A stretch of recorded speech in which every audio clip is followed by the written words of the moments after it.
everyone. Waalaikumsalam. So before we start our conversation, I want to ask you, since you have lived in Indonesia for years, how do you feel about it? I think so far quite good. Yeah. Same as you guys. Yeah. Alright. So everyone is giving a positive impression about their place. So it is proven that Indonesia is recognized as Southeast Asia economic giant. The country is rich in natural resources with population of more than 280 million people. But as time went by, Indonesia was affected by economic crisis. Many Indonesians are finding it increasingly difficult as they have to keep up with the rising cost of living.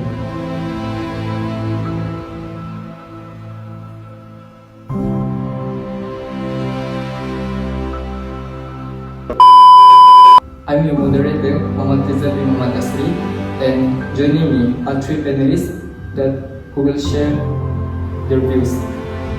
My name is Ardian Haikal. I'm from University Indonesia. I'm Muhammad Ibn From UGM. and I'm from IPB University. To begin our discussion, we will talk about factors that cause this issue. Should I start? Yes, of course. So thank you for having me on this podcast. Okay, first of all, population growth is one of the factors that increase the cost of living in Indonesia. As the population grows, demand for essentials such as food, education, transportation, and housing is increased also. When demand rises faster than supply, prices tend to go up. For example, more people are moving to cities for work, education, and this causes increasing demand for rental properties in the city. Based on my research, according to Marisa Jaya from Rumah 123, demand for rental housing has increased by 55.5%, much higher than the 13.8% increase in demand for house for sale. Overall, when population growth is not met by sufficient supply and infrastructure, it can lead to higher price and a higher cost of living. And that's all for me. That's a great point. In my point of view, taxation also plays a very important role in Indonesia because it helps government to generate revenue to fund public services such as healthcare, education, infrastructure, and also welfare programs.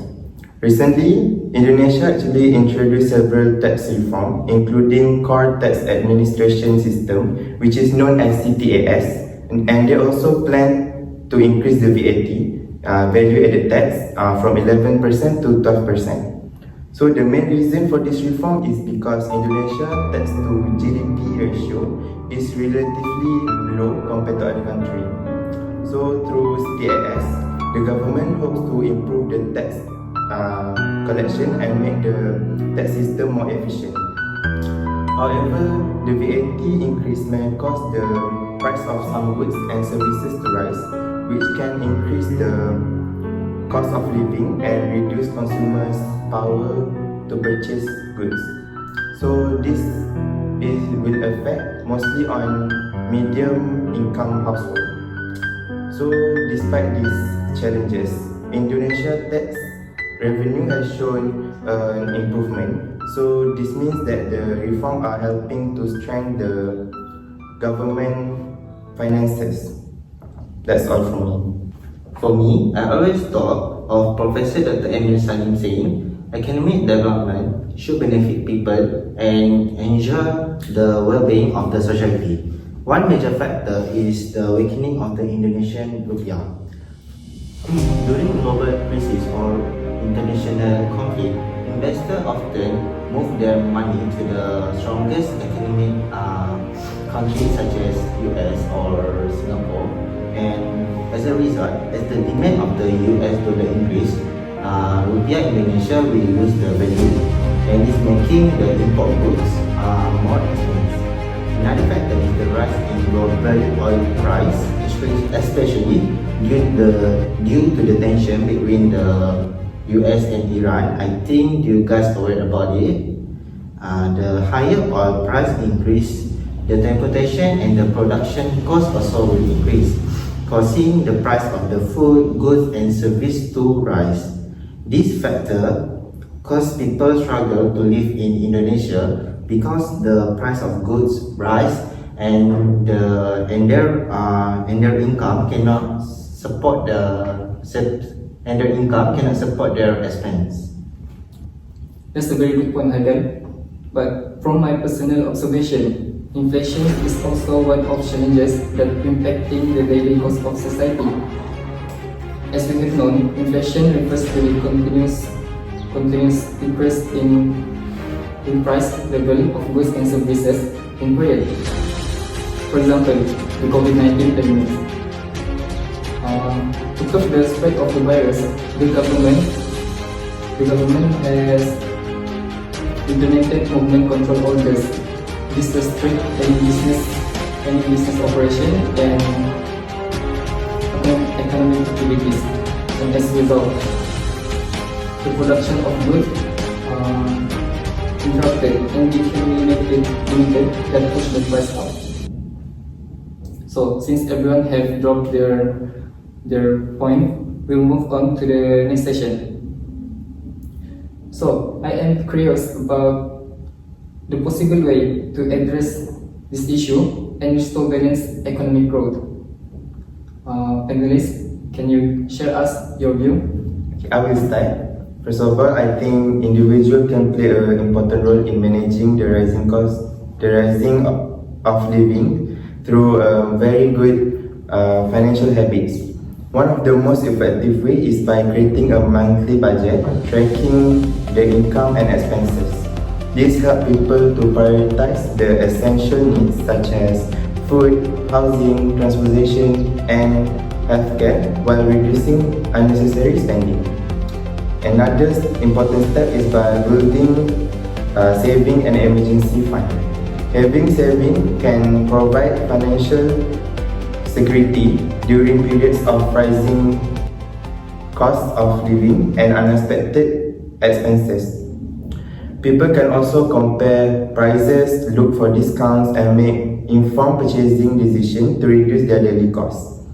In addition, improving financial literacy is also very important because understanding basic concepts such as budgeting, saving, investing, and debt management can help students make better financial decisions.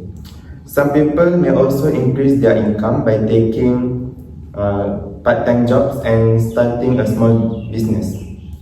Lastly, adopting a more sustainable lifestyle such as reducing food waste and saving electricity and water can help lower household expenses over time. That's all from me. That's a pretty good opinion, Shami. Other than that, I think community also play an important role to solve this problem. One simple way is by supporting local business. When we buy from small shops or street vendors, we are helping local families to earn an income and keeping money within the communities. Other than that, I think financial education is also important. Through workshops, talks, awareness program or campaign, people can learn useful skills like budgeting, investing, saving and managing debts. This helps them make a smarter financial decision and be better prepared for the unexpected situation. Another ways community can help by they can share information about job opportunities, because we know a stable job provide financial security and help people cope with rising expense. That's all for me. Yeah, that's great from me. From your opinion, I believe we have some people buy their food like vendor. I think it can help them to increase their income. But as you guys know, the rising of living in Indonesia is making it harder for many families to afford essential like food, housing, transportation and healthcare. To address this issue, the government can help stabilize food price by supporting local farmers and improving distribution system. Investing in affordable housing and public transportation can also reduce living costs, especially in cities. At the same time, increasing income opportunity is important. Recently, the government introduced measures such as food aid, paid internship, and tax incentive for small farmer and small business to provide relief and stimulate the economy. I think overall, reducing living costs and increasing income are both key to improving the cost of living in Indonesia. Alright, everyone have give a very good opinion. So, for the last session, I believe we have a final words to say. Okay, so I will conclude. So to conclude, the rising cost of living in Indonesia is influenced by several factors that we just said just now, including population growth, inflation, global economic challenges, and tax policies. These issues are closely connected and can significantly affect people's daily lives. Therefore, it is important for individuals and community and also government to work together in managing these challenges. With proper planning, informed decision, and effective policy, Indonesia can build a more stable and resilient economy for the future. So, before we end our discussion today, I would love to thank every panelist for your positive response. So we hope this discussion have provided a better understanding. That's all. Thank you. Não tem ninguém que tenha a beleza dela. Sou do morro, sou favela, mas meu coração se apaixonou por essa Cinderela. Ela é da zona sul, loirinha de olho azul, e o impasse é upa.